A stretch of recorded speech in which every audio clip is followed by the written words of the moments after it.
ਸ੍ਰੀ ਵਾਹਿਗੁਰੂ ਸਾਹਿਬ ਜੀ। ਕੱਛੂ ਆਂਡਾ ਧਿਆਨ ਧਰ, ਕਰ ਪਰ ਪੱਕ ਨਦੀ ਵਿੱਚ ਆਣੈ। ਕੂੰਜ ਹਿਰਦੈ ਸਿਮਰਨ ਕਰੈ, ਲੈ ਬੱਚਾ ਉੱਡਦੀ ਅਸਮਾਨੈ। ਬੱਤਕ ਬੱਚਾ ਤੁਰ ਤੁਰੈ, ਜਲ ਥਲ ਵਰਤੈ ਸਹਿਜ ਵਿਡਾਣੈ। ਕੋਇਲ ਪਾਲੈ ਕਾਵਣੀ, ਮਿਲਦਾ ਜਾਏ ਕੁਟੰਬ ਸਿਆਣੈ। ਹੰਸ ਵੰਸ ਵਸ ਮਾਨ ਸਰ, ਮਾਣਕ ਮੋਤੀ ਚੋਗ ਚੁਗਾਣੈ। ਗਿਆਨ ਧਿਆਨ ਸਿਮਰਨ ਸਦਾ, ਸਤਿਗੁਰ ਸਿੱਖ ਰੱਖੈ ਨਿਰਬਾਣੈ। ਭੂਤ ਭਵਿੱਖਹੁ ਵਰਤਮਾਨ, ਤ੍ਰਿਭਵਨ ਸੋਝੀ ਮਾਨ ਨਿਮਾਣੈ। ਜਾਤੀ ਸੁੰਦਰ ਲੋਕ ਨਾ ਜਾਣੈ, ਜਾਤੀ ਸੁੰਦਰ ਲੋਕ ਨਾ ਜਾਣੈ। ਵਾਹਿਗੁਰੂ ਜੀ ਕਾ ਖਾਲਸਾ, ਵਾਹਿਗੁਰੂ ਜੀ ਕੀ ਫਤਿਹ। ਪਰਮ ਸਤਿਕਾਰਯੋਗ, ਜੁਗੋ ਜੁਗ ਅਟਲ, ਚਵਰ ਛਤਰ ਤਖਤ ਦੇ ਮਾਲਕ, ਦਸਾਂ ਪਾਤਸ਼ਾਹੀਆਂ ਦੀ ਜੋਤ, ਸਾਹਿਬ ਸ੍ਰੀ ਗੁਰੂ ਗ੍ਰੰਥ ਸਾਹਿਬ ਮਹਾਰਾਜ ਜੀ ਦੀ ਪਵਿੱਤਰ ਹਜ਼ੂਰੀ ਦੇ ਅੰਦਰ ਹਾਜ਼ਰੀਆਂ ਭਰ ਰਹੀ ਸਤਿਗੁਰੂ ਜੀ ਦੀ ਸਾਜੀ ਨਿਵਾਜੀ ਗੁਰੂ ਰੂਪ ਗੁਰੂ ਖਾਲਸਾ ਸਾਧ ਸੰਗਤ ਜੀ, ਭਾਈ ਗੁਰਦਾਸ ਜੀ ਦੀ 11ਵੀਂ ਵਾਰ ਦੇ ਵਿੱਚੋਂ ਆਪ ਜੀ ਨੇ 9ਵੀਂ ਪੌੜੀ ਦਾ ਪਾਠ ਸਰਵਣ ਕੀਤਾ ਹੈ। ਇਸ ਪੌੜੀ ਦੇ ਅੰਦਰ ਭਾਈ ਗੁਰਦਾਸ ਸਾਹਿਬ ਜੀ ਕਥਨ ਕਰਦੇ ਹੈ, ਸਤਿਗੁਰੂ ਜੀ ਆਪਣੇ ਸਿੱਖ ਦਾ ਬਹੁਤ ਜ਼ਿਆਦਾ ਖਿਆਲ ਰੱਖਦੇ ਹੈ। ਗਿਆਨ ਧਿਆਨ ਸਿਮਰਨ ਦੀਆਂ ਦਾਤਾਂ ਦੇ ਕੇ ਸਿੱਖ ਨੂੰ ਵਿਸ਼ੇ ਵਿਕਾਰਾਂ ਦੇ ਵਿੱਚ ਫਸਣ ਤੋਂ ਬਚਾ ਲੈਂਦੇ ਹੈ। ਭਾਈ ਗੁਰਦਾਸ ਸਾਹਿਬ ਜੀ ਨੇ ਕੱਛੂ ਕੂੰਜ ਇਹਨਾਂ ਦੇ ਉਦਾਹਰਣ ਦਿੱਤੇ ਹੈ। ਸੋ ਆਓ ਸ਼ਰਧਾ ਪ੍ਰੇਮ ਭਾਵਨਾ ਦੇ ਨਾਲ ਭਾਈ ਗੁਰਦਾਸ ਜੀ ਦੀਆਂ ਅੰਮ੍ਰਿਤਮਈ ਵਿਚਾਰਾਂ ਦੀ ਵਿਚਾਰ ਸਰਵਣ ਕਰੀਏ। ਵਾਹਿਗੁਰੂ ਜੀ। ਕੱਛੂ ਆਂਡਾ ਧਿਆਨ ਧਰ, ਕਰ ਪਰਪੱਕ ਨਦੀ ਵਿੱਚ ਆਣੈ। ਸਤਿਗੁਰੂ ਦੇ ਉਹ ਪਿਆਰੇ ਮਹਾਨ ਸਿੱਖ ਜਿਨ੍ਹਾਂ 'ਤੇ ਗੁਰੂ ਦੀ ਬਖਸ਼ਿਸ਼ ਹੈ, ਉਦਾਹਰਣਾਂ ਦੇ ਕਰਕੇ ਭਾਈ ਗੁਰਦਾਸ ਜੀ ਸਮਝਾਉਂਦੇ ਹੈ, ਕੱਛੂ ਆਂਡਾ ਧਿਆਨ ਧਰ। ਪਹਿਲੀ ਉਦਾਹਰਣ ਦਿੱਤੀ, ਕਹਿੰਦੇ ਜਿਹੜੀ ਕੱਛੂ ਕੁੰਮੀ ਹੈ ਨਾ, ਉਹ ਪਾਣੀ ਤੋਂ ਦਰਿਆ ਤੋਂ ਬਾਹਰ ਜਾ ਕੇ ਦਰਿਆ ਦੇ ਕੰਢੇ 'ਤੇ ਕੁਝ ਦੂਰੀ 'ਤੇ ਜਿਹੜੀ ਰੇਤ ਹੁੰਦੀ ਹੈ, ਜਾਂ ਸਮੁੰਦਰ ਦੇ ਵਿੱਚ ਸਮੁੰਦਰ ਦੇ ਕੰਢੇ 'ਤੇ ਜਿਹੜੀ ਰੇਤ ਹੁੰਦੀ ਹੈ, ਉਹ ਕੁਝ ਦੂਰ ਜਾ ਕਰਕੇ ਆਂਡੇ ਦਿੰਦੀ ਹੈ। ਅਤੇ ਉਹ ਫਿਰ ਕੱਛੂ ਕੁੰਮੀ ਆਂਡੇ ਦੇ ਕੇ ਫਿਰ ਪਾਣੀ ਵਿੱਚ ਚਲੀ ਜਾਂਦੀ ਹੈ, ਅਤੇ ਉਹ ਧਿਆਨ ਧਰਦੀ ਹੈ ਆਪਣੇ ਆਂਡਿਆਂ ਦਾ। ਅਤੇ ਉਹਦੇ ਧਿਆਨ ਦੇ ਵਿੱਚ ਇੰਨੀ ਪਰਪੱਕਤਾ, ਇੰਨੀ ਤਾਕਤ ਹੁੰਦੀ ਹੈ ਕਿ ਉਹਨਾਂ ਆਂਡਿਆਂ ਦੇ ਵਿੱਚ ਬੱਚੇ ਪੈਦਾ ਹੁੰਦੇ ਹੈ। ਫਿਰ ਉਹਨਾਂ ਬੱਚਿਆਂ ਨੂੰ ਪਾਣੀ ਦੇ ਵਿੱਚ ਲੈ ਕਰਕੇ ਆਉਂਦੀ ਹੈ। ਕੱਛੂ ਆਂਡਾ ਧਿਆਨ ਧਰ, ਕਰ ਪਰਪੱਕ ਨਦੀ ਵਿੱਚ ਆਣੈ। ਉਹ ਪਾਣੀ ਦੇ ਵਿੱਚ ਆਂਡੇ ਨਹੀਂ ਦਿੰਦੀ, ਕਿਉਂਕਿ ਪਾਣੀ ਦੇ ਵਿੱਚ ਉੱਥੇ ਆਂਡੇ ਪਾਣੀ ਦੀ ਹਿਲਜੁਲ ਦੇ ਨਾਲ ਰੁੜ ਜਾਣਗੇ, ਇੱਕ ਥਾਂ 'ਤੇ ਉਹਨਾਂ ਨੂੰ ਟਿਕਾਊ ਨਹੀਂ ਮਿਲੇਗਾ। ਫਿਰ ਉਹਨਾਂ ਨੂੰ ਜਿੰਨਾ ਕੁ ਤਾਪਮਾਨ ਚਾਹੀਦਾ ਉਹ ਪ੍ਰਾਪਤ ਨਹੀਂ ਹੋਣਾ। ਕੁਦਰਤ ਨੇ ਵੇਖੋ, ਪਰਮਾਤਮਾ ਨੇ ਕਿੱਡੀ ਵੱਡੀ ਮਿਹਰ ਕੀਤੀ। ਕਾਦਰ ਨੇ ਜੋ ਕੁਦਰਤ ਪੈਦਾ ਕੀਤੀ ਹੈ, ਸਮਝ ਸੋਝੀ ਧਿਆਨ ਸਿਮਰਨ, ਇਹ ਦਾਤਾਂ ਉਹਨਾਂ ਨੂੰ ਬਖਸ਼ਿਸ਼ ਕੀਤੀਆਂ ਨੇ। ਕੱਛੂ ਆਂਡਾ ਧਿਆਨ ਧਰ, ਕਰ ਪਰਪੱਕ ਨਦੀ ਵਿੱਚ ਆਣਾ।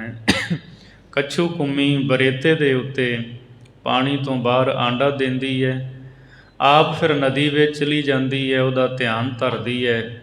ਜਦ ਧਿਆਨ ਦੇ ਨਾਲ ਬੱਚਾ ਬਣ ਜਾਂਦਾ ਹੈ ਤਾਂ ਫਿਰ ਉਹ ਆਂਡੇ ਨੂੰ, ਭਾਵ ਉਹਨਾਂ ਬੱਚਿਆਂ ਨੂੰ ਨਦੀ ਵਿੱਚ ਲੈ ਆਉਂਦੀ ਹੈ।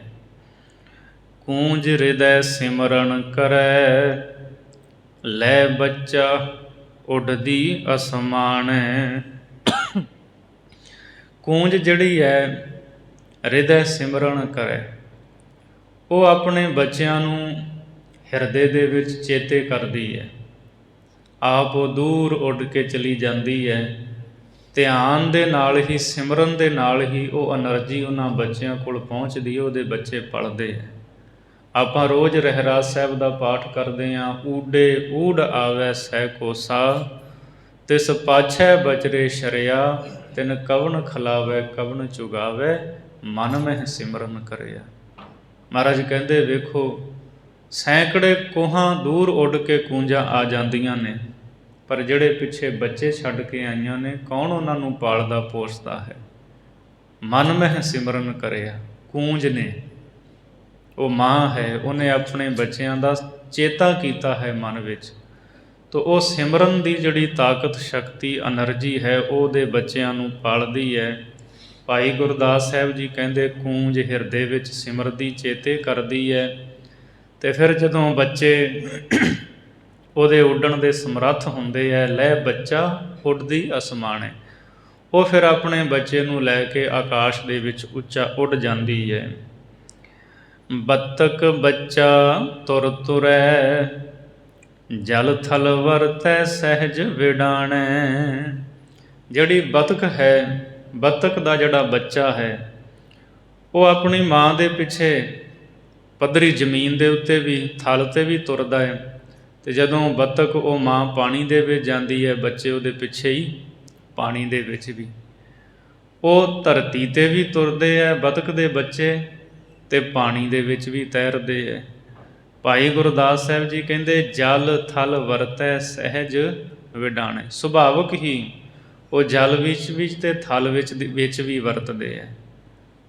ਥਲ ਦੇ ਉੱਤੇ ਵੀ ਤੁਰਦੇ ਹੈ ਮਾਂ ਦੇ ਪਿੱਛੇ, ਅਤੇ ਪਾਣੀ ਦੇ ਵਿੱਚ ਵੀ ਚਲੇ ਜਾਂਦੇ ਹੈ।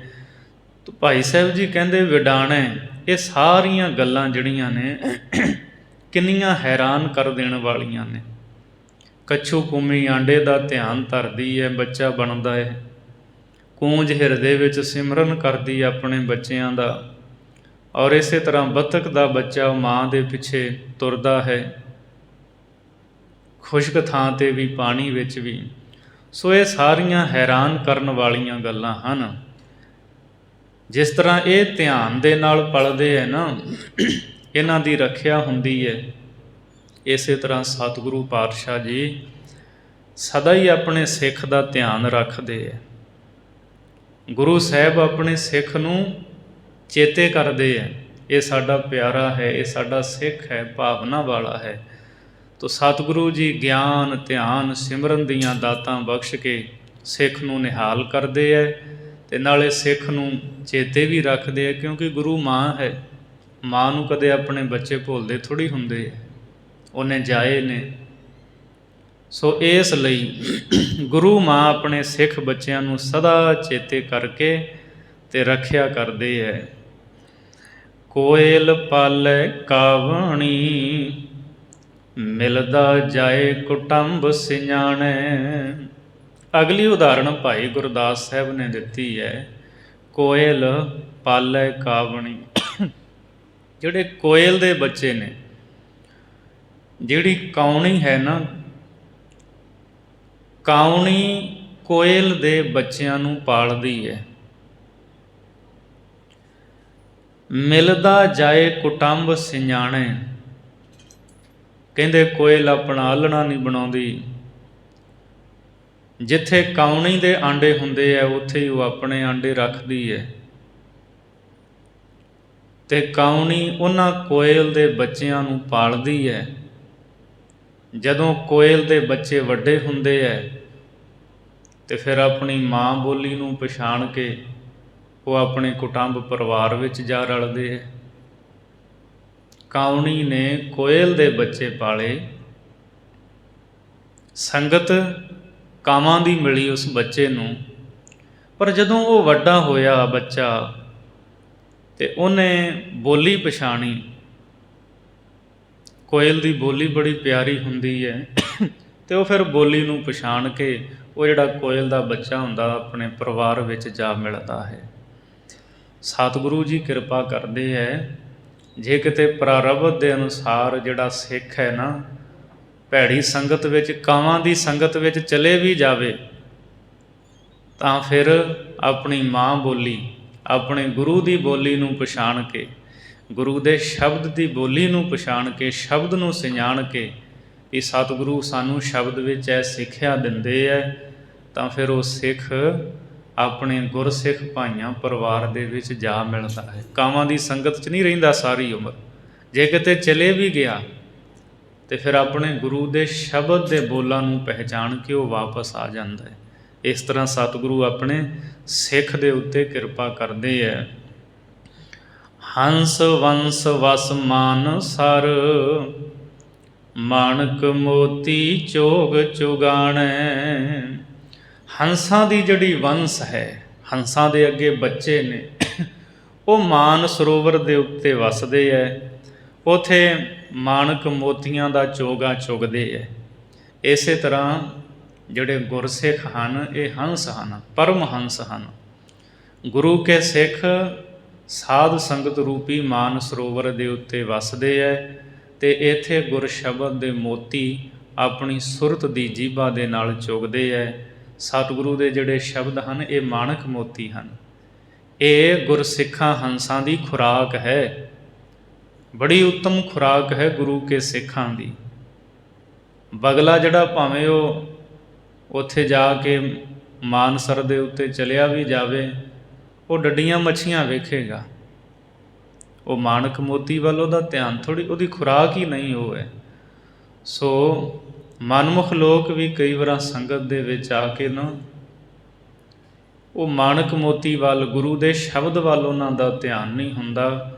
ਸੋ ਗੁਰੂ ਦਾ ਸ਼ਬਦ ਇਹ ਸਿੱਖ ਦੀ ਖੁਰਾਕ ਹੈ, ਹੰਸ ਹੈ ਗੁਰੂ ਕਾ ਸਿੱਖ, ਅਤੇ ਸ਼ਬਦ ਮਾਣਕ ਮੋਤੀ ਇਹ ਚੋਗਾ ਚੁਗਦਾ ਹੈ। ਗਿਆਨ ਧਿਆਨ ਸਿਮਰਨ ਸਦਾ, ਸਤਿਗੁਰ ਸਿੱਖ ਰੱਖੈ ਨਿਰਬਾਣੈ। ਸਤਿਗੁਰੂ ਜੀ ਆਪਣੇ ਸਿੱਖ ਨੂੰ ਸਦਾ ਹੀ ਗਿਆਨ ਧਿਆਨ ਸਿਮਰਨ ਦੀ ਦਾਤ ਬਖਸ਼ਦੇ ਹੈ, ਅਤੇ ਇਹ ਦਾਤਾਂ ਬਖਸ਼ ਕੇ ਸਿੱਖ ਨੂੰ ਵਿਕਾਰਾਂ ਦੇ ਵਿੱਚ ਫਸਣ ਤੋਂ ਬਚਾ ਲੈਂਦੇ ਹੈ। ਨਿਰਬਾਣੈ, ਨਿਰਵਾਣ, ਬੰਧਨਾਂ ਤੋਂ ਮੁਕਤ ਰੱਖਦੇ ਹੈ ਸਿੱਖ ਨੂੰ, ਕਿਸੇ ਬੰਧਨ ਵਿੱਚ ਨਹੀਂ ਸਤਿਗੁਰੂ ਜੀ ਪੈਣ ਦਿੰਦੇ। ਭੂਤ ਭਵਿੱਖਹੁ ਵਰਤਮਾਨ, ਤ੍ਰਿਭਵਨ ਸੋਝੀ ਮਾਣ ਨਿਮਾਣੈ। ਅੱਗੇ ਭਾਈ ਗੁਰਦਾਸ ਜੀ ਦੱਸਦੇ ਹੈ ਵੀ ਜਿਹੜੇ ਐਸੇ ਸਿੱਖ ਹਨ ਜਿਨ੍ਹਾਂ ਨੂੰ ਗਿਆਨ ਧਿਆਨ ਦੀਆਂ ਦਾਤਾਂ ਸਤਿਗੁਰੂ ਨੇ ਬਖਸ਼ੀਆਂ, ਜਿਨ੍ਹਾਂ ਦੀ ਖੁਰਾਕ ਗੁਰੂ ਦਾ ਸ਼ਬਦ ਹੈ, ਸਾਧ ਸੰਗਤ ਰੂਪੀ ਮਾਨ ਸਰੋਵਰ ਵਿੱਚ ਸਦਾ ਵਸਦੇ ਹੈ, ਐਸੇ ਗੁਰਸਿੱਖਾਂ ਨੂੰ ਤਿੰਨਾਂ ਲੋਕਾਂ ਦੀ ਸੋਝੀ ਹੋ ਆਉਂਦੀ ਹੈ, ਅਤੇ ਤਿੰਨਾਂ ਹੀ ਕਾਲਾਂ ਦੀ, ਭੂਤ ਕਾਲ, ਵਰਤਮਾਨ ਕਾਲ ਅਤੇ ਭਵਿੱਖ ਕਾਲ। ਭੂਤ ਭਵਿੱਖਹੁ ਵਰਤਮਾਨ ਤ੍ਰਿਭਵਨ ਸੋਝੀ, ਤਿੰਨਾਂ ਭਵਨਾਂ ਦੀ, ਤਿੰਨਾਂ ਕਾਲਾਂ ਦੀ ਉਹਨਾਂ ਨੂੰ ਸੋਝੀ ਹੋ ਜਾਂਦੀ ਹੈ, ਗਿਆਤ ਹੋ ਜਾਂਦੀ ਹੈ। ਮਾਣ ਨਿਮਾਣੈ, ਇਸ ਮਾਣ ਦੇ ਮਾਲਕ ਹੋ ਕੇ ਵੀ ਉਹ ਨਿਰਮਾਣਤਾ ਵਿੱਚ ਰਹਿੰਦੇ ਹੈ, ਕਦੇ ਹਉਮੈ ਨਹੀਂ ਕਰਦੇ ਵੀ ਸਾਡੇ ਕੋਲ ਇੰਨੀ ਸਮਰੱਥਾ ਹੈ, ਜਾਂ ਅਸੀਂ ਭੂਤਕਾਲ ਬਾਰੇ ਜਾਣਦੇ ਹਾਂ, ਭਵਿੱਖ ਵਿੱਚ ਕੀ ਹੋਣ ਵਾਲਾ ਉਹਦੇ ਬਾਰੇ ਜਾਣਦੇ ਹਾਂ, ਸੋਝੀ ਹੈ। ਭਾਈ ਗੁਰਦਾਸ ਜੀ ਕਹਿੰਦੇ ਕਦੇ ਨਹੀਂ ਮਾਣ ਕਰਦੇ, ਨਿਰਮਾਣ ਹੋ ਕੇ ਰਹਿੰਦੇ ਹੈ। ਜਾਤੀ ਸੁੰਦਰ ਲੋਕ ਨਾ ਜਾਣੈ। ਜਿਹੜੇ ਗੁਰਸਿੱਖ ਗੁਰਮੁਖ ਪਿਆਰੇ ਹਨ ਸਤਿਗੁਰੂ ਦੇ, ਉਹਨਾਂ ਗੁਰਮੁਖਾਂ ਦੀ ਜਾਤ ਤਾਂ ਸੁੰਦਰ ਹੈ, ਪਰ ਲੋਕੀ ਜਿਹੜੇ ਨੇ ਉਹ ਜਾਣ ਨਹੀਂ ਸਕਦੇ। ਉਹ ਇਸ ਗੱਲ ਨੂੰ ਨਹੀਂ ਜਾਣਦੇ ਵੀ ਇਹ ਗੁਰਮੁਖਾਂ ਨੂੰ ਸ਼ਖਸੀ ਸੁੰਦਰਤਾ ਜਿਹੜੀ ਹੈ ਸਤਿਗੁਰੂ ਦੀ ਬਖਸ਼ਿਸ਼ ਕੀਤੀ ਹੋਈ ਹੈ। ਉਹਨਾਂ ਦਾ ਜਾਤੀ ਸੁਭਾਅ ਜਿਹੜਾ ਨਾ ਬੜਾ ਉੱਤਮ ਹੁੰਦਾ ਹੈ। ਬਾਹਰ ਦੀਆਂ ਜਾਤਾਂ ਨਹੀਂ, ਇੱਥੇ ਉਹਨਾਂ ਦਾ ਜਾਤੀ ਸੁਭਾਅ, ਉਹਨਾਂ ਦਾ ਜੀਵਨ, ਉਹਨਾਂ ਦੇ ਗੁਣਾਂ ਦੀ ਗੱਲ ਭਾਈ ਗੁਰਦਾਸ ਸਾਹਿਬ ਜੀ ਕਰਦੇ ਹੈ। ਇਹ ਜਿਹੜੀ ਸ਼ਖਸੀ ਸੁੰਦਰਤਾ ਹੈ ਨਾ, ਇਹ ਸਤਿਗੁਰੂ ਦੀ ਬਖਸ਼ੀ ਹੈ। ਉਹਨਾਂ ਦਾ ਜੀਵਨ ਬਹੁਤ ਸੋਹਣਾ ਸੁੰਦਰ ਹੁੰਦਾ ਹੈ।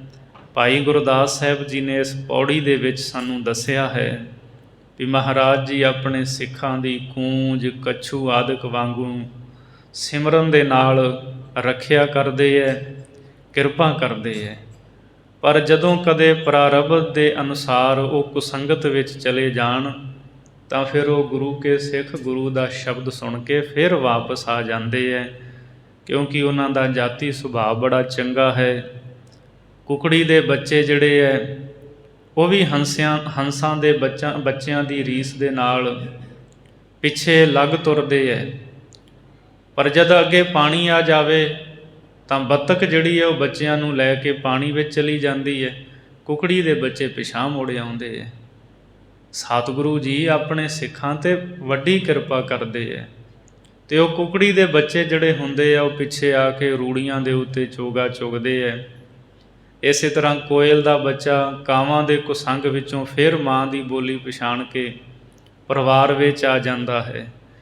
ਇਸੇ ਤਰ੍ਹਾਂ ਸਿੱਖ ਸੰਸਾਰ ਦੇ ਧੰਦਿਆਂ ਵਿੱਚ ਫਸ ਕੇ ਅਖੀਰ ਉਹਨਾਂ ਧੰਦਿਆਂ ਵਿੱਚੋਂ ਬਾਹਰ ਨਿਕਲ ਕੇ ਗੁਰੂ ਦੀ ਸੰਗਤ ਵਿੱਚ ਆਪਣੇ ਗੁਰੂ ਦੇ ਪਿੱਛੇ ਆਉਂਦਾ ਹੈ ਅਤੇ ਗੁਰੂ ਦੇ ਸ਼ਬਦ ਦੇ ਨਾਲ ਸਾਂਝ ਪਾ ਕੇ ਆਪਣੇ ਜੀਵਨ ਨੂੰ ਸਫਲ ਬਣਾਉਂਦਾ ਹੈ। ਹੁਣ ਇਸ ਤੋਂ ਅੱਗੇ 10ਵੀਂ ਪੌੜੀ ਦੇ ਵਿੱਚ ਭਾਈ ਗੁਰਦਾਸ ਸਾਹਿਬ ਜੀ ਨੇ ਗੁਰੂ ਦੀ ਅਤੇ ਗੁਰਸਿੱਖ ਦੀ ਵਿਸ਼ੇਸ਼ਤਾ ਦੱਸੀ ਹੈ। ਜਿਨ੍ਹਾਂ ਦੇ ਨਾਲ ਤਸ਼ਬੀਹ ਦਿੱਤੀ ਜਾਂਦੀ ਹੈ ਉਹਨਾਂ ਦਾ ਸਿਰਫ ਭਾਈ ਗੁਰਦਾਸ ਜੀ ਕਹਿੰਦੇ ਇੱਕ ਪੱਖ ਹੁੰਦਾ ਹੈ, ਪਰ ਸਿੱਖ ਮਹਾਨ ਹੈ। ਗੁਰੂ ਪਰਮੇਸ਼ਰ ਦਾ ਸਵਰੂਪ ਹੈ। ਗੁਰੂ ਅਤੇ ਸਿੱਖ ਦੀਆਂ ਵਿਸ਼ੇਸ਼ਤਾਵਾਂ ਦਾ ਜ਼ਿਕਰ ਕਰ ਰਹੇ ਹੈ। ਚੰਦਨ ਵਾਸ ਵਣਾਸ ਪਤ ਬਾਵਨ ਚੰਦਨ ਚੰਦਨ ਹੋਈ। ਭਾਈ ਗੁਰਦਾਸ ਸਾਹਿਬ ਜੀ ਚੰਦਨ ਦੀ ਉਦਾਹਰਣ ਦਿੰਦੇ ਹੈ ਵੀ ਚੰਦਨ ਜਿਹੜਾ ਹੈ ਉਹਦੇ ਵਿੱਚ ਵਿਸ਼ੇਸ਼ਤਾ ਹੈ। ਹੋਰ ਜਿੰਨੀ ਬਨਸਪਤੀ ਚੰਦਨ ਦੇ ਨੇੜੇ ਹੁੰਦੀ ਹੈ ਉਹ ਚੰਦਨ ਵਰਗੀ ਹੋ ਜਾਂਦੀ ਹੈ, ਉਹਦੇ ਵਿੱਚੋਂ ਵੀ ਚੰਦਨ ਵਰਗੀ ਖੁਸ਼ਬੂ ਆਉਣ ਲੱਗ ਪੈਂਦੀ ਹੈ, ਸਿਰਫ ਵਾਂਸ ਨੂੰ ਛੱਡ ਕੇ। ਵਾਂਸ ਉਹ ਚੰਦਨ ਦੇ ਗੁਣ ਨੂੰ ਗ੍ਰਹਿਣ ਨਹੀਂ ਕਰਦਾ। ਕਬੀਰ ਬਾਂਸ ਵਡਾਈ ਬੂਡਿਆ ਇਉਂ ਮਤ ਡੂਬਹੁ ਕੋਏ, ਚੰਦਨ ਕੈ ਨਿਕਟੈ ਬਸੈ ਬਾਂਸ ਸੁਗੰਧ ਨਾ ਹੋਏ। ਨੇੜੇ ਵਸਦਾ ਵੀ ਉਹ ਸੁਗੰਧਤ ਨਹੀਂ ਹੁੰਦਾ, ਉਹਦੀ ਸੁਗੰਧੀ ਤੋਂ ਖਾਲੀ ਰਹਿ ਜਾਂਦਾ ਹੈ। ਇਸ ਲਈ ਜਿਹੜਾ ਚੰਦਨ ਹੈ ਨਾ ਉਹਦੇ ਵਿੱਚ ਪੂਰਨ ਮੁਕੰਮਲਤਾ ਨਹੀਂ ਹੈ। ਬਾਕੀ ਹੋਰ ਬਨਸਪਤੀ ਨੂੰ ਤਾਂ ਬਾਵਨ ਚੰਦਨ ਜਿਹੜਾ ਹੈ ਉਹਦੇ ਵਿੱਚ ਸੁਗੰਧੀ ਭਰ ਦਿੰਦਾ, ਸੁਗੰਧਿਤ ਕਰ ਦਿੰਦਾ, ਪਰ ਵਾਂਸ ਵਿੱਚ ਨਹੀਂ। ਇਸ ਲਈ ਚੰਦਨ ਨੂੰ ਪੂਰਾ ਮੁਕੰਮਲ ਨਹੀਂ ਮੰਨਿਆ ਜਾਂਦਾ। ਸੋ ਪਰ ਜਿਹੜਾ ਗੁਰੂ ਹੈ, ਗੁਰੂ ਤਾਂ ਪੂਰਨ ਹੈ। ਇੱਕ ਮਿਹਰ ਦੀ ਨਜ਼ਰ ਦੇ ਨਾਲ ਵੱਡੇ ਵੱਡੇ ਪਾਪੀਆਂ ਨੂੰ ਵੀ ਤਾਰ ਦਿੰਦਾ ਹੈ। ਹੁਣ ਕੌਡੇ ਰਾਖਸ਼ਸ ਵਰਗੇ ਸਤਿਗੁਰੂ ਦੀ ਮਿਹਰ ਨਾਲ ਤਰ ਗਏ, ਸੱਜਣ ਠੱਗ ਵਰਗੇ, ਭੂਮੀਏ ਚੋਰ ਵਰਗੇ, ਜਿਨ੍ਹਾਂ ਨੂੰ ਲੋਕ ਕਹਿੰਦੇ ਸੀ ਇਹ ਕਦੇ ਚੋਰੀ ਤੋਂ ਹਟ ਹੀ ਨਹੀਂ ਸਕਦੇ, ਤਾਂ ਉਹਨਾਂ 'ਤੇ ਵੀ ਮਿਹਰ ਹੋ ਗਈ। ਸੋ ਭਾਈ ਗੁਰਦਾਸ ਜੀ ਪਹਿਲੀ ਉਦਾਹਰਣ ਦੇ ਰਹੇ, ਚੰਦਨ ਵਾਸ ਵਣਾਸਪਤ ਬਾਵਨ ਚੰਦਨ ਚੰਦਨ ਹੋਈ। ਭਾਈ ਸਾਹਿਬ ਜੀ ਕਹਿੰਦੇ ਜਿਵੇਂ ਆਪਾਂ ਵੇਖਦੇ ਹਾਂ ਚੰਦਨ ਦੀ ਸੁਗੰਧੀ ਸਾਰੀ ਬਨਸਪਤੀ ਵਿੱਚ ਫੈਲ ਜਾਂਦੀ ਹੈ, ਪਰ ਬਾਵਨ ਚੰਦਨ ਜੋ ਹੈ ਉਹ ਸਭ ਬੂਟਿਆਂ ਨੂੰ, ਨੇੜੇ ਦਿਆਂ ਨੂੰ ਚੰਦਨ ਬਣਾ ਦਿੰਦਾ ਹੈ। ਬਾਵਨ ਚੰਦਨ ਚੰਦਨ ਹੋਈ। ਬਾਵਨ ਚੰਦਨ ਤੋਂ ਹੋਰ ਜਿਹੜੀ ਬਨਸਪਤੀ ਉਹ ਚੰਦਨ ਬਣ ਜਾਂਦੀ ਹੈ, ਉਹਦੇ ਵਰਗੀ ਮਹਿਕ ਆਉਣ ਲੱਗ ਪੈਂਦੀ ਹੈ। ਫਲ ਵਿਣ ਚੰਦਨ ਬਾਵਨਾ, ਆਦ ਅਨਾਦ ਬੇਅੰਤ ਸਦੋਈ। ਤੇ ਦੂਜੀ ਗੱਲ ਭਾਈ ਗੁਰਦਾਸ ਜੀ ਕਹਿੰਦੇ ਜਿਹੜਾ ਚੰਦਨ ਹੈ ਨਾ, ਉਹਦੇ ਵਿੱਚ ਬਹੁਤ ਵੱਡੀ ਘਾਟ ਹੈ। ਬਾਵਨ ਚੰਦਨ, ਉਹਨੂੰ ਫਲ ਕੋਈ ਨਹੀਂ ਲੱਗਦਾ।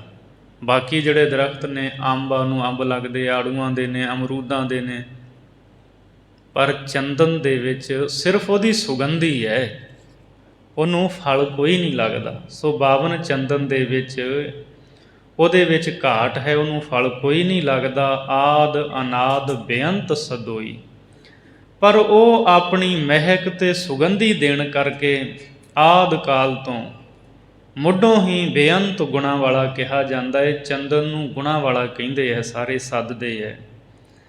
ਚੰਦਨ ਬਾਵਨ ਚੰਦਨਹੁ, ਚੰਦਨ ਵਾਸ ਨ ਚੰਦਨ ਕੋਈ। ਬਾਵਨ ਚੰਦਨ ਤੋਂ ਚੰਦਨ ਤਾਂ ਬਣ ਜਾਂਦਾ ਹੈ, ਪਰ ਅੱਗੇ ਚੰਦਨ ਤੋਂ ਚੰਦਨ ਨਹੀਂ ਬਣਦਾ।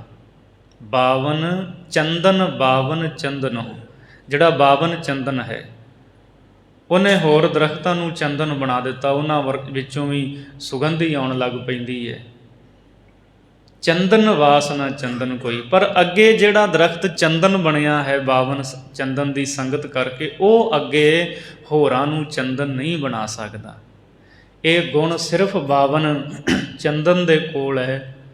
ਹੋਰ ਰੁੱਖਾਂ ਨੂੰ ਉਹਨੇ ਆਪਣੇ ਵਰਗਾ ਬਣਾ ਲਿਆ, ਚੰਦਨ ਹੋ ਗਏ, ਪਰ ਉਹ ਜਿਹੜੇ ਰੁੱਖ ਬਣੇ ਹੈ ਚੰਦਨ ਵਰਗੀ ਸੁਗੰਧੀ, ਉਹ ਹੋਰਾਂ ਨੂੰ ਸੁਗੰਧੀ ਨਹੀਂ ਦੇ ਸਕਦੇ, ਆਪਣੇ ਵਰਗਾ ਨਹੀਂ ਬਣਾ ਸਕਦੇ।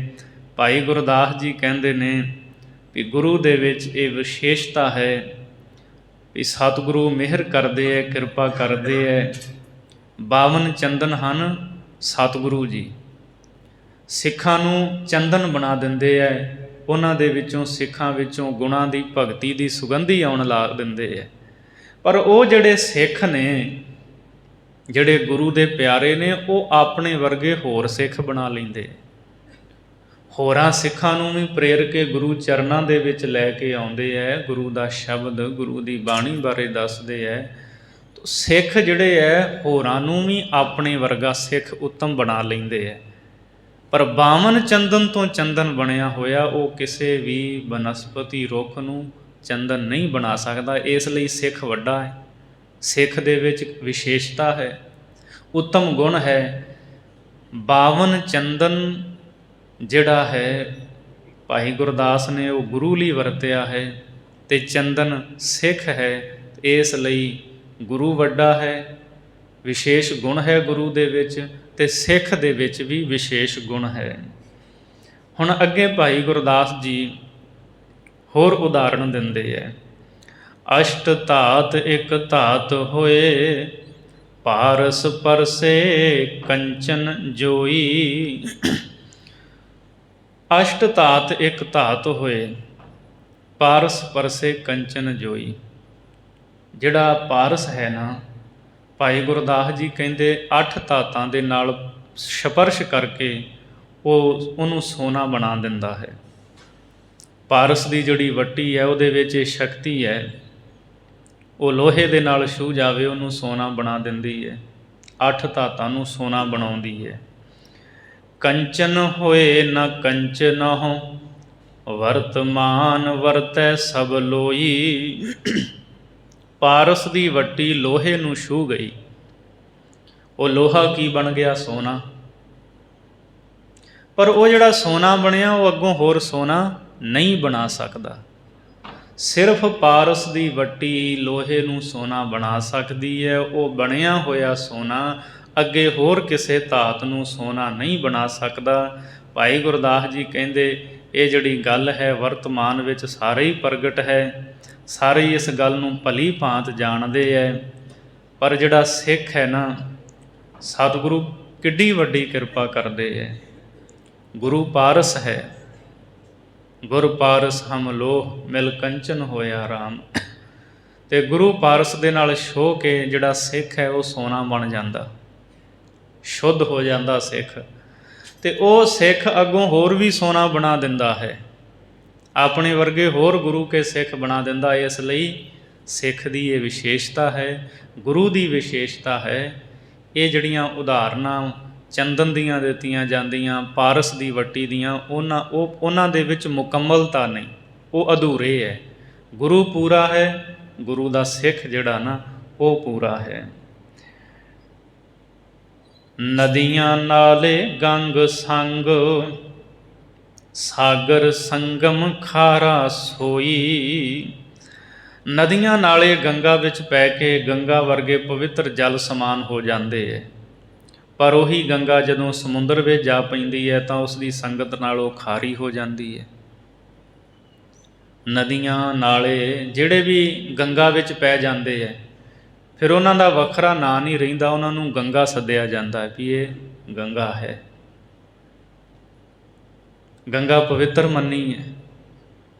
ਨਦੀਆਂ ਨਾਲੇ ਗੰਗਾ ਵਿੱਚ ਪੈ ਕੇ ਗੰਗਾ ਦਾ ਰੂਪ ਹੋ ਜਾਂਦੇ, ਉਹ ਵੀ ਪਵਿੱਤਰ ਹੋ ਜਾਂਦੇ ਹੈ। ਪਰ ਅੱਗੇ ਜਾ ਕੇ ਜਦੋਂ ਉਹ ਗੰਗਾ ਸਮੁੰਦਰ ਵਿੱਚ ਜਾ ਡਿੱਗਦੀ ਹੈ, ਫਿਰ ਉੱਥੇ ਗੰਗਾ ਨਹੀਂ ਰਹਿੰਦੀ। ਸਮੁੰਦਰ ਦਾ ਖਾਰਾਪਨ ਉਸ ਗੰਗਾ ਦੇ ਵਿੱਚ ਆ ਜਾਂਦਾ ਹੈ। ਇਸ ਲਈ ਭਾਈ ਗੁਰਦਾਸ ਜੀ ਕਹਿੰਦੇ ਸਿੱਖ ਅਤੇ ਗੁਰੂ ਦੀ ਵਿਸ਼ੇਸ਼ਤਾ ਹੈ, ਗੰਗਾ ਤੋਂ ਪਵਿੱਤਰ ਹਨ। ਗੰਗਾ ਜਦੋਂ ਸਮੁੰਦਰ ਵਿੱਚ ਪੈਂਦੀ ਉਹਦੇ ਵਿੱਚ ਖਾਰਾਪਨ ਆ ਜਾਂਦਾ ਹੈ। ਸਿੱਖ ਜਦੋਂ ਗੁਰੂ ਦੇ ਵਿੱਚ ਅਭੇਦ ਹੁੰਦਾ ਹੈ, ਖਾਰਾਪਨ ਨਹੀਂ ਰਹਿੰਦਾ। ਅਤੇ ਗੁਰੂ ਸਿੱਖ ਦੀ ਜੋਤ ਨੂੰ ਪ੍ਰਭੂ ਜੋਤ ਦੇ ਵਿੱਚ ਮਿਲਾ ਦਿੰਦੇ ਹੈ। ਅਤੇ ਸ਼ਹੋ ਸਾਗਰ ਜਿਹੜਾ ਪਰਮੇਸ਼ਰ ਹੈ ਨਾ, ਉਹਦੇ ਵਿੱਚ ਸਿੱਖ ਅਭੇਦ ਹੋ ਜਾਂਦਾ ਹੈ।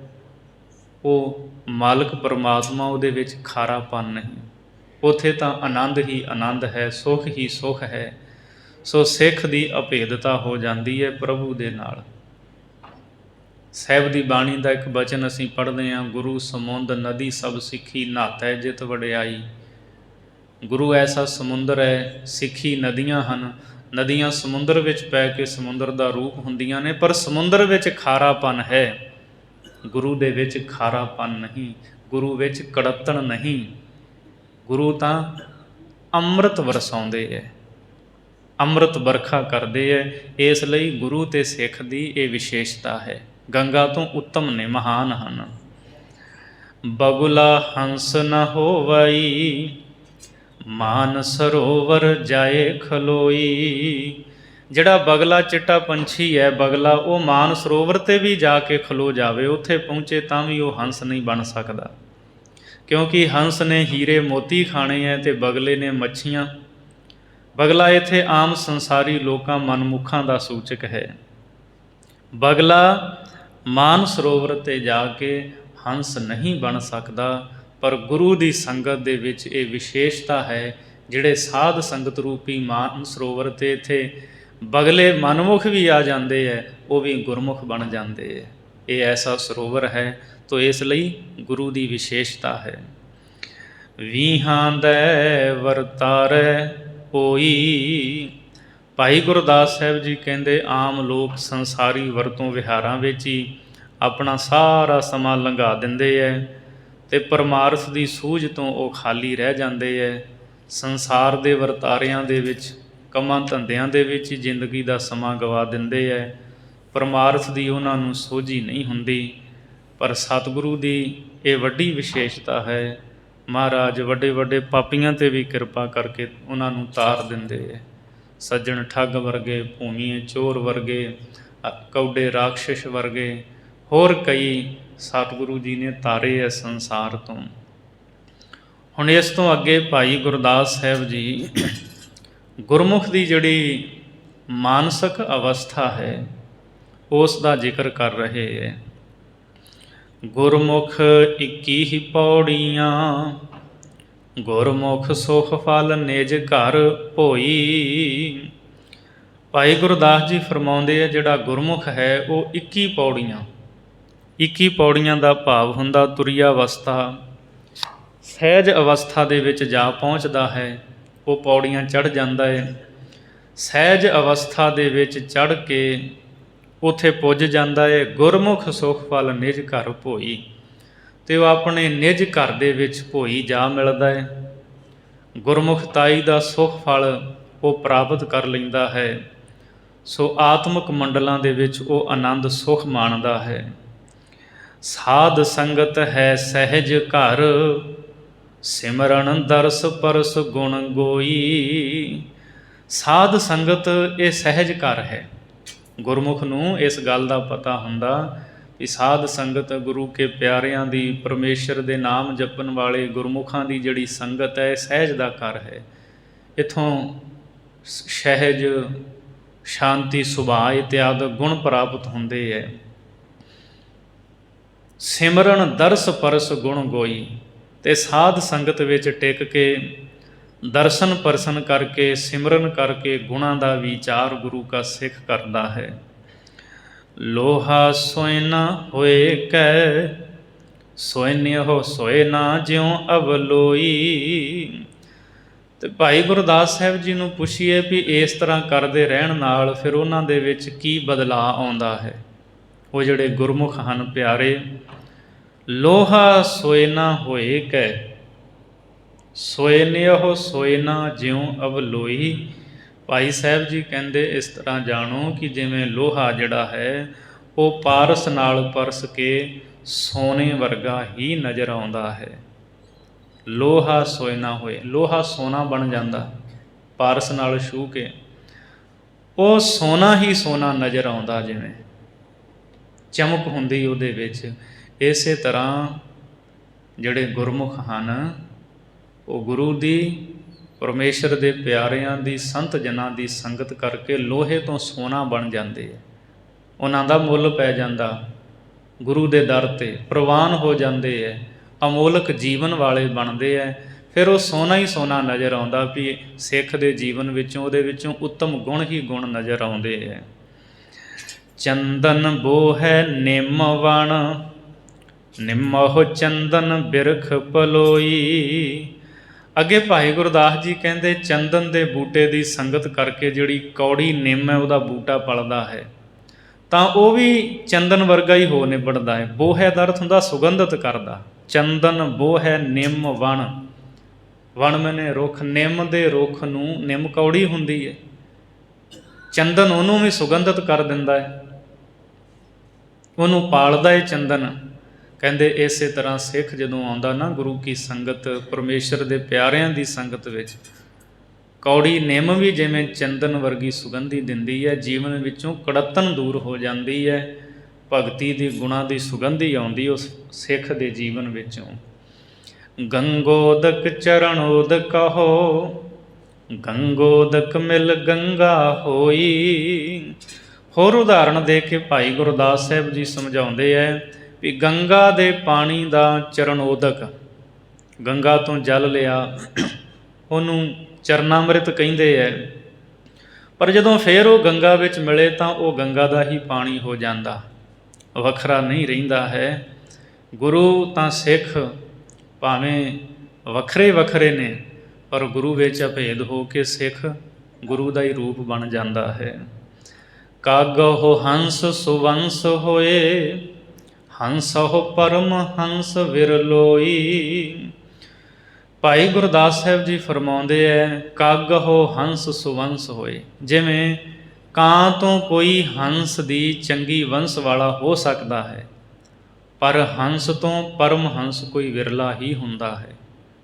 ਕਾਂ ਤੋਂ ਹੰਸ ਬਣ ਸਕਦਾ ਹੈ ਜਿਹਦਾ ਜੀਵਨ ਕਾਲਾ ਹੈ, ਔਗਣਾ ਵਾਲਾ ਹੈ, ਜਿਹਦੇ ਅੰਦਰ ਪਾਪਾਂ ਦੀ ਕਾਲਖ ਹੈ, ਉਹ ਹੰਸ ਬਣ ਜਾਂਦਾ, ਗੁਰਸਿੱਖ ਬਣ ਜਾਂਦਾ ਹੈ। ਪਰ ਪਰਮ ਹੰਸ ਦੀ ਜਿਹੜੀ ਪਦਵੀ ਹੈ ਨਾ, ਉੱਥੋਂ ਤੱਕ ਕੋਈ ਵਿਰਲਾ ਹੀ ਪਹੁੰਚਦਾ ਹੈ। ਸੋ ਉਹਦੇ ਵਿੱਚ ਵਿਸ਼ੇਸ਼ਤਾ ਕੀ ਹੈ ਪਰਮ ਹੰਸ ਵਿੱਚ, ਉਹ ਅੱਗੇ ਦੱਸਦੇ ਹੈ। ਗੁਰਮੁਖ ਵੰਸੀ ਪਰਮ ਹੰਸ, ਕੂੜ ਸੱਚ ਨੀਰ ਖੀਰ ਵਿਲੋਈ। ਵਿਲੋਈ ਦਾ ਭਾਵ ਹੁੰਦਾ ਰਿੜਕਣਾ, ਭਾਵ ਵਿਚਾਰ ਕਰਨੀ। ਭਾਈ ਸਾਹਿਬ ਜੀ ਕਹਿੰਦੇ ਗੁਰੂ ਦੀ ਸੰਗਤ ਕਰਨ ਵਾਲਾ ਗੁਰਸਿੱਖਾਂ ਹੰਸਾਂ ਦੀ ਸ਼੍ਰੇਣੀ ਵਿੱਚ ਪਰਮ ਹੰਸ ਬਣ ਜਾਂਦਾ ਹੈ ਅਤੇ ਸੱਚ ਅਤੇ ਝੂਠ ਦਾ ਨਿਤਾਰਾ ਕਰ ਲੈਂਦਾ ਹੈ। ਦੁੱਧ ਅਤੇ ਪਾਣੀ ਦਾ ਨਿਖੇੜਾ, ਜਿਵੇਂ ਪ੍ਰਤੱਖ ਹੰਸ ਦੁੱਧ ਅਤੇ ਪਾਣੀ ਵੱਖਰਾ ਵੱਖਰਾ ਕਰ ਦਿੰਦਾ, ਇਸੇ ਤਰ੍ਹਾਂ ਜਿਹੜਾ ਗੁਰਸਿੱਖ ਹੈ ਉਹ ਪਰਮਹੰਸ ਹੈ, ਉਹ ਸੱਚ ਅਤੇ ਝੂਠ ਨੂੰ ਵੱਖਰਾ ਕਰ ਦਿੰਦਾ ਹੈ। ਮਾਲਕ ਨੇ ਉਹਨੂੰ ਇੰਨੀ ਸੋਝੀ ਅਤੇ ਅਕਲ ਦਿੱਤੀ ਹੁੰਦੀ ਹੈ, ਉਹ ਝੂਠ ਨੂੰ ਛੱਡ ਦਿੰਦਾ ਅਤੇ ਸੱਚ ਨੂੰ ਗ੍ਰਹਿਣ ਕਰ ਲੈਂਦਾ ਹੈ। ਇਸ ਲਈ ਵਿਰਲੇ ਹੀ ਸਿੱਖ ਨੇ ਜਿਹੜੇ ਪਰਮਹੰਸ ਨੇ। ਵੇਖਣ ਨੂੰ ਤਾਂ ਸਾਰੇ ਹੀ ਲੱਗਦੇ ਆ ਵੀ ਫਲਾਣਾ ਵੀ ਸਿੱਖ, ਫਲਾਣਾ ਸਾਰੇ ਸਿੱਖ ਨੇ, ਹੰਸ ਤਾਂ ਸਾਰੇ ਨੇ, ਪਰ ਪਰਮਹੰਸ ਕੋਈ ਵਿਰਲਾ ਹੈ। ਗੁਰ ਚੇਲਾ, ਚੇਲਾ ਗੁਰ ਹੋਈ, ਸਾਰ ਤੇ ਅਸਾਰ ਦੀ ਵਿਚਾਰ ਕਰਨ ਵਾਲਾ ਜੋ ਗੁਰੂ ਦਾ ਚੇਲਾ ਹੁੰਦਾ ਹੈ, ਗੁਰੂ ਦਾ ਜਿਹੜਾ ਸਿੱਖ ਹੁੰਦਾ ਹੈ, ਉਹ ਪਰਮਹੰਸ ਬਣ ਕੇ ਫਿਰ ਚੇਲੇ ਤੋਂ ਗੁਰੂ ਬਣ ਜਾਂਦਾ। ਜਿਵੇਂ ਭਾਈ ਲਹਿਣੇ ਤੋਂ ਗੁਰੂ ਅੰਗਦ ਦੇਵ ਬਣ ਗਏ, ਬਾਬਾ ਅਮਰਦਾਸ ਜੀ ਗੁਰੂ ਅਮਰਦਾਸ ਜੀ ਬਣ ਗਏ। ਸੋ ਇਸ ਤਰ੍ਹਾਂ ਜਿਹੜਾ ਗੁਰੂ ਦਾ ਪਰਮਹੰਸ ਸਿੱਖ ਹੈ ਨਾ, ਉਹ ਇੱਕ ਦਿਨ ਫਿਰ ਗੁਰੂ ਬਣ ਜਾਂਦਾ, ਭਾਵ ਗੁਰੂ ਦੇ ਵਿੱਚ ਉਹ ਅਭੇਦ ਹੋ ਜਾਂਦਾ, ਗੁਰੂ ਉਹਦੇ 'ਤੇ ਕਿਰਪਾ ਕਰਦਾ ਹੈ। ਹੁਣ ਇਸ ਤੋਂ ਅੱਗੇ 12ਵੀਂ ਪੌੜੀ ਹੈ।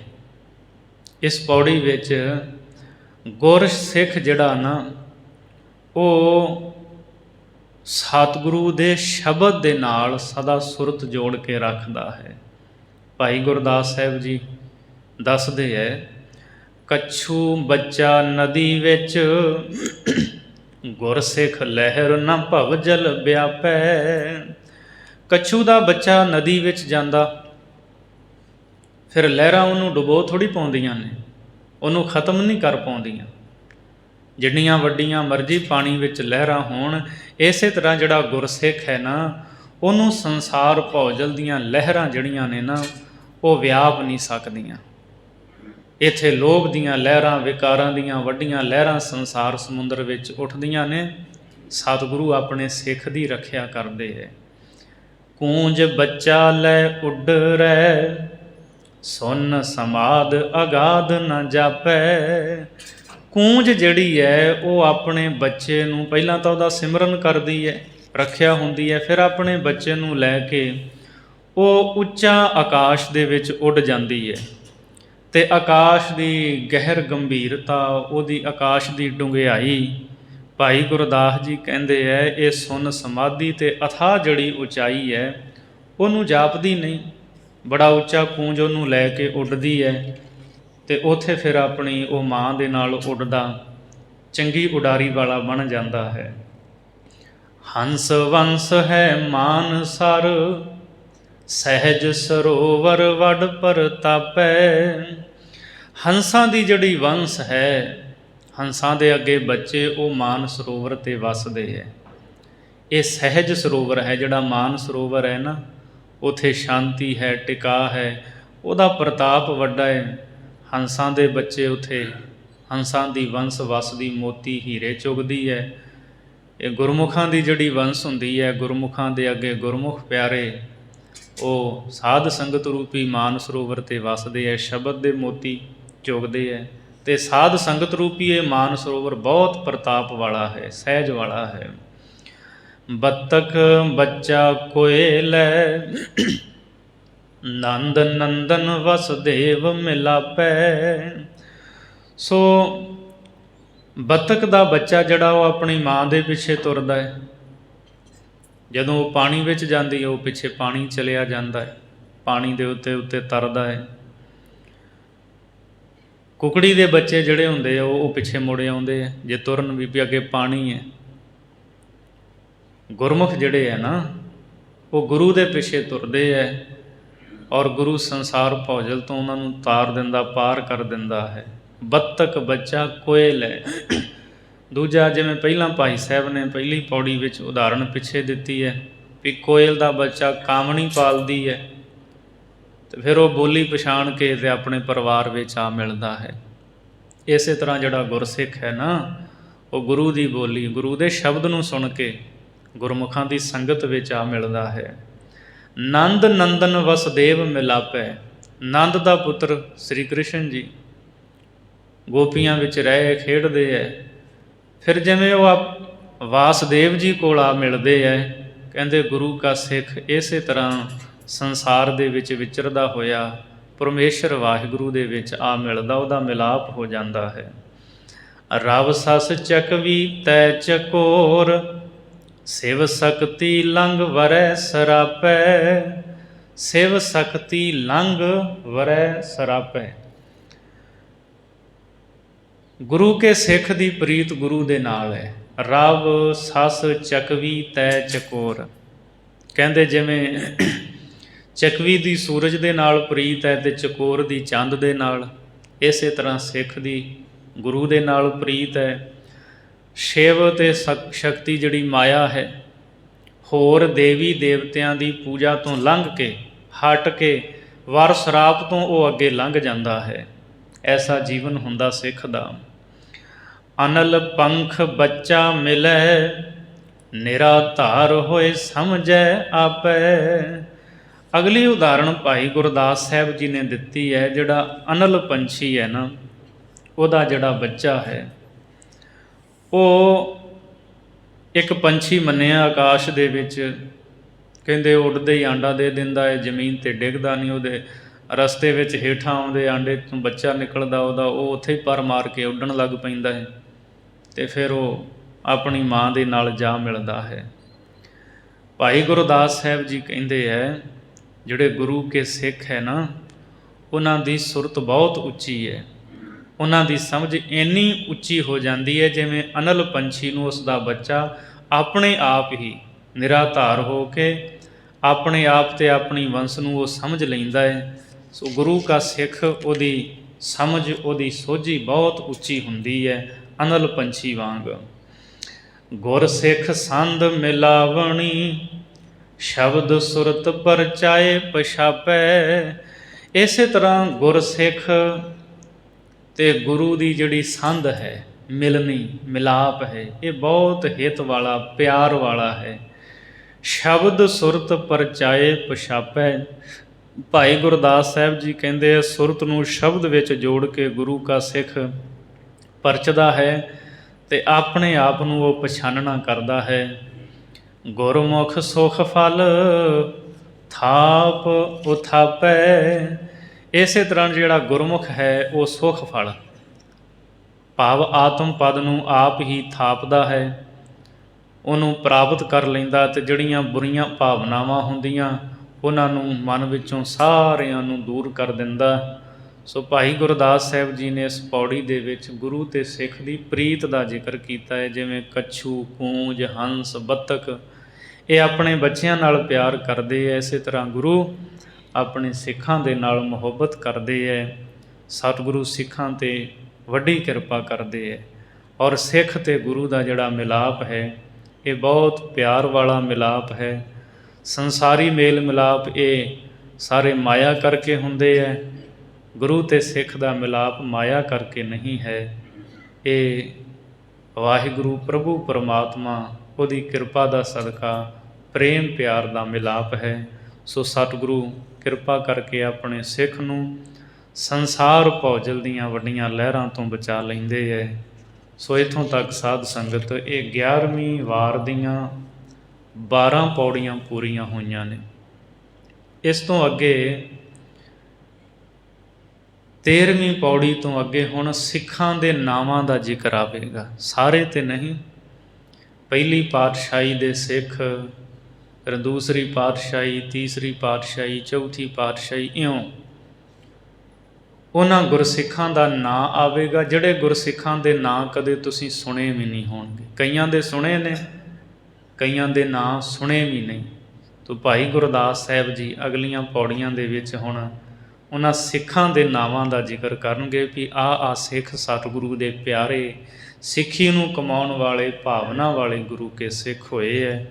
ਸੋ ਉਹ ਅੱਗੇ ਆਪਾਂ ਵਿਚਾਰ ਕਰਾਂਗੇ। ਇੱਥੋਂ ਤੱਕ ਵਿਚਾਰਾਂ ਕਰਦਿਆਂ ਹੋਈਆਂ ਬੇਅੰਤ ਭੁੱਲਾਂ ਦੀ ਖਿਮਾ ਬਖਸ਼ਣੀ, ਅਗਾਂਹ ਵਾਸਤੇ ਸੁਮਤ ਬਖਸ਼ਣੀ ਜੀ। ਗੁਰਸਿੱਖ ਸੰਦ ਮਿਲਾਵਣੀ, ਸ਼ਬਦ ਸੁਰਤ ਪਰਚਾਏ ਪਛਾਪੈ। ਗੁਰਮੁਖ ਸੁਖ ਫਲ ਥਾਪੇ ਉਥਾਪੈ। ਵਾਹਿਗੁਰੂ ਜੀ ਕਾ ਖਾਲਸਾ, ਵਾਹਿਗੁਰੂ ਜੀ ਕੀ ਫਤਿਹ। ਤੂੰ ਠਾਕੁਰ